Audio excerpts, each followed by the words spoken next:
शायद कुछ साखियां भारी भरकम हो, शायद उनके अर्थ में ठीक से न समझता हो, लेकिन बोलना जरूरी है। शायद आपके मैल से किसी के काम में आ जाए।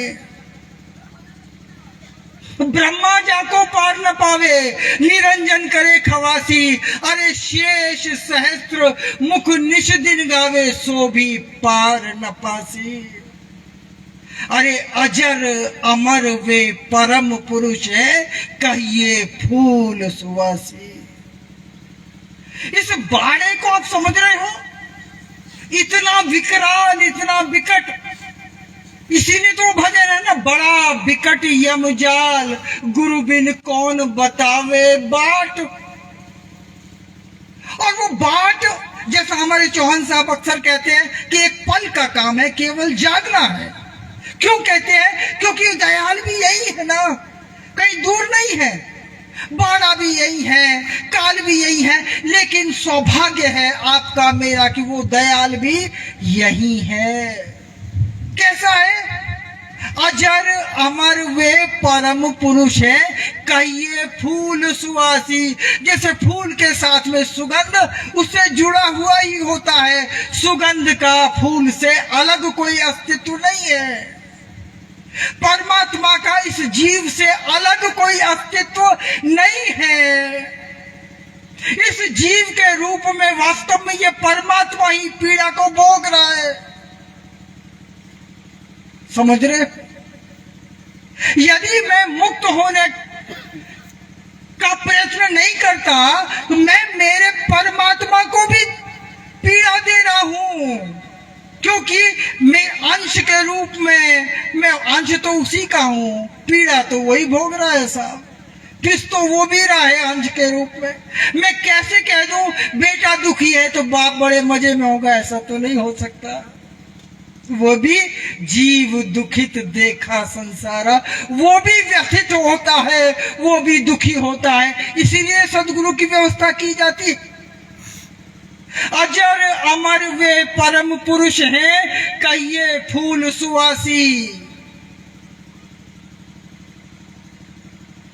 फूल से सुगंध का अस्तित्व जुड़ा हुआ है, जीव से परमात्मा का अस्तित्व जुड़ा हुआ है।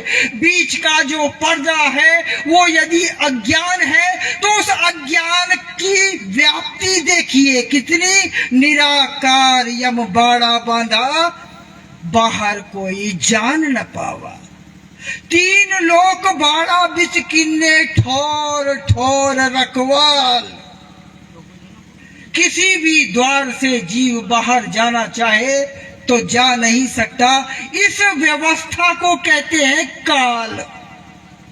काल भाइयों बहनों कोई व्यक्ति नहीं है। कोई आदमी होता तो हम सब मिलकर के चलते कि डॉक्टर साहब आप एक डंडा ले लो, मैं रस्सी ले लेता हूं, हम कुछ और ले लेते हैं, आज घेर ही लेते हैं उसको। व्यक्ति होता तो हम सब मिलके उसको घेर लेते। लेकिन ये जो सारी व्यवस्था है ना, इस जीव को कैद में रखने की इस व्यवस्था का नाम है काल। इस व्यवस्था में हर एक जीव फंसा हुआ है। जिसे आप अज्ञान कह रहे हो, जिसे आप भ्रम कह रहे हो, वो और कुछ नहीं, वो मेरा, इस अज्ञान तो छोड़िए, वो मेरा अहंकार है, वो मेरा घमंड है। साहब सावधान करते हैं। मैं भले साखियां न जानता हूं, भले मेरी समझ कम हो, लेकिन जब मुझे आप यहां खड़ा करते हो तो मुझे वो बोलना पड़ेगा ना। मैं बोलता हूं इसलिए नहीं कि मैं उस साखी का अर्थ जानता हूं, बल्कि इसलिए कि उससे उस विषय का ज्ञान पहुंचे जो मेरी समझ में ना आया हो, काश वो आपकी समझ में आ जाए। कबीर गर्व न कीजिए, काल गहे कर केश। काल की बात हुई ना, उस व्यवस्था की। कबीर गर्व न कीजिए, काल गहे कर केश। उसने मुझे मेरे सर के बालों से, चोटी से पकड़ा हुआ है। ना जाने कितनी मारे है, क्या घर क्या परदेश। मुझे घर तक लौटने की मोहलत दे न दे। हमारे पिता में घोड़खांदे साहब ने कहा कि मैं अभी बोल रहा हूं, शाम को बोल पाऊं नहीं बोल पाऊं कौन जानता है साहब। क्यों? क्योंकि काल गहे कर केश। क्या मैं इस बात के प्रति जागरूक हूं या मैं सोया हुआ हूं? तो बहुत बड़ी विपत्ति, बहुत बड़े संकट को मैंने आमंत्रण दे दिया है। कबीरा यह संसार है जैसे सेमल फूल। सेमल का फूल देखा होगा। कबीर यह संसार है जिसमें हम उलझे हुए हैं, जिसको हम मेरा मेरा कह रहे हैं, इस संसार का अस्तित्व बतला रहे हैं। कबीर यह संसार है जैसे सेमल फूल। अरे दिन 10 के व्यवहार में झूठे रंग न भूल। कितने दिन का व्यवहार है? 10 दिन का है साहब। सेमल का फूल देखिए, बड़ा आकर्षक होता है, बड़े चटकीले रंग होते हैं उसमें, लेकिन उसकी उम्र कितनी है? 10 दिन की है। मैं और आप जिस दुनिया में उलझे हुए हैं, इसका भी अस्तित्व केवल 10 दिन का है साहब। दिन 10 के व्यवहार में झूठे रंग न भूल। वो रंग कच्चा होता है सेमल का, होली वगैरह में इस्तेमाल करते हैं, फूलों को डालते हैं पानी में। वो झूठा रंग है, छूट जाता है, पानी के साथ मिल जाता है। उस पानी से हम एक दूसरे के साथ आनंद मनाते हैं, लेकिन वो झूठा रंग है। पक्का रंग, भक्ति का रंग, सदगुरु का रंग वो चढ़े तो बात बने। हम झूठे रंगों में बड़े खुश हैं। और कबीरा यह संसार है जैसे सेमल फूल। दिन 10 के व्यवहार में झूठे रंग न भूल। इन झूठे रंगों में भूलने की भूल मत करना। मैंने की, आप मत करना। कबीर गर्व न कीजिए, कबीर गर्व न कीजिए। बार बार कबीर ये गर्व शब्द क्यों ला रहे? समझ रहे हो आप इसको? क्योंकि गर्व और काल ये समानार्थी शब्द है। ये गर्व उस व्यवस्था का हिस्सा है जिसे कबीर साहब ने काल कहा। ये कोई व्यक्ति थोड़ी है। किसके सर पर चढ़ करके कब और कैसे बोलने लगे कौन जानता है साहब? नहीं जानता।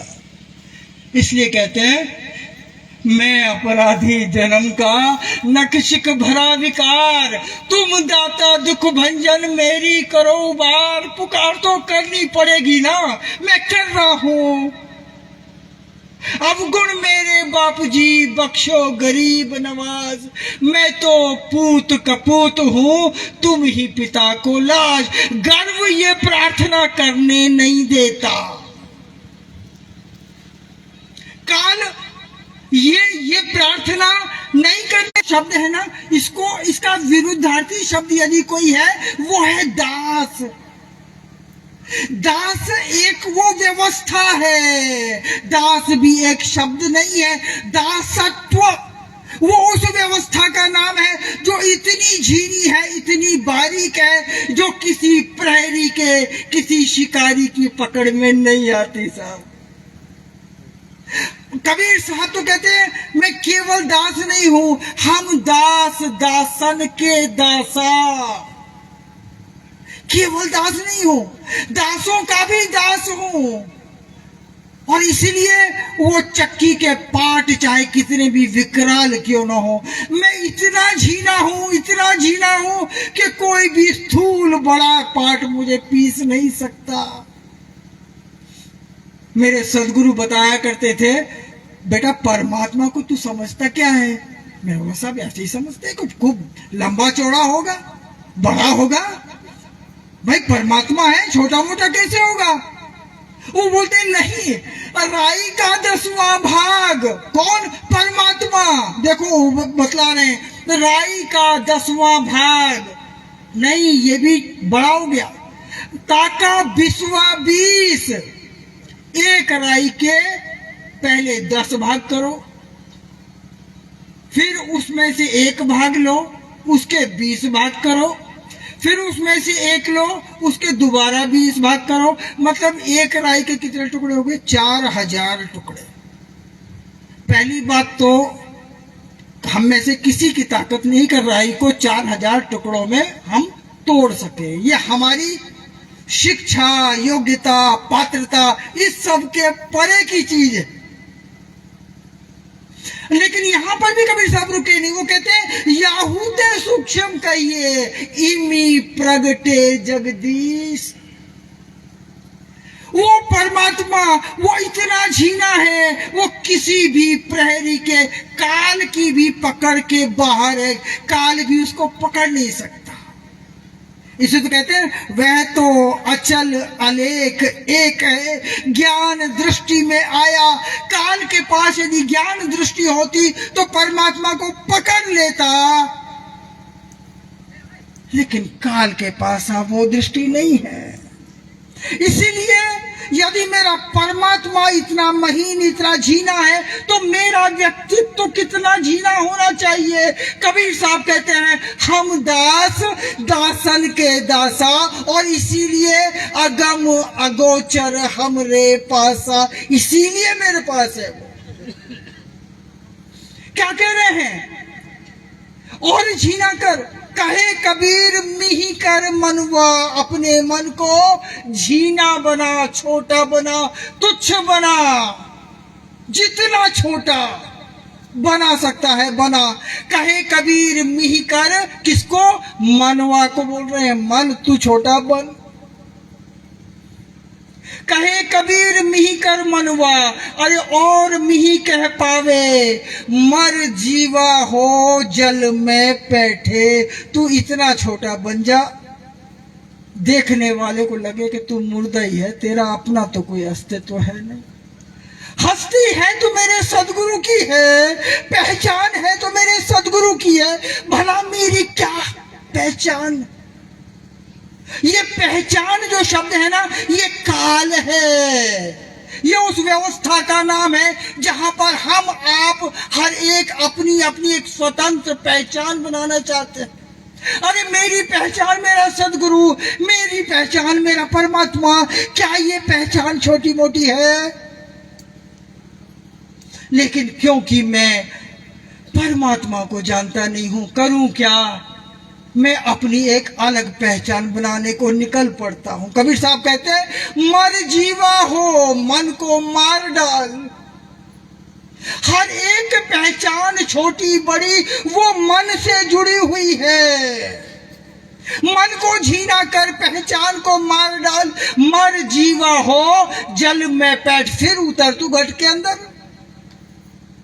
मर जीवा हो जल में बैठे, मानिक मोती पावे। वो जो परमात्मा है, जो अनमोल है, वो तो कभी तुझसे दूर था ही नहीं, वो तो सदा तेरे पास ही था। भाइयों बहनों, आज मैंने दोबारा आपके 5 मिनट ज्यादा ले लिए हैं, उसके लिए फिर से आज माफी मांगता हूं। अंतिम दिन था, दिल में बहुत सारी बातें थी, बोल गया, पता नहीं मैं इस लायक था नहीं था, लेकिन जो ठीक लगा, जो आपके समझ में आ जाए उसे स्वीकार कर लीजिएगा। जो आपकी समझ में ना आए, आपको ऐसा लगे कि बहुत भारी भरकम था, उसके लिए मैं आपके चरणों में क्षमा मांगता हूँ। बोलिए सदगुरुदेव की जय।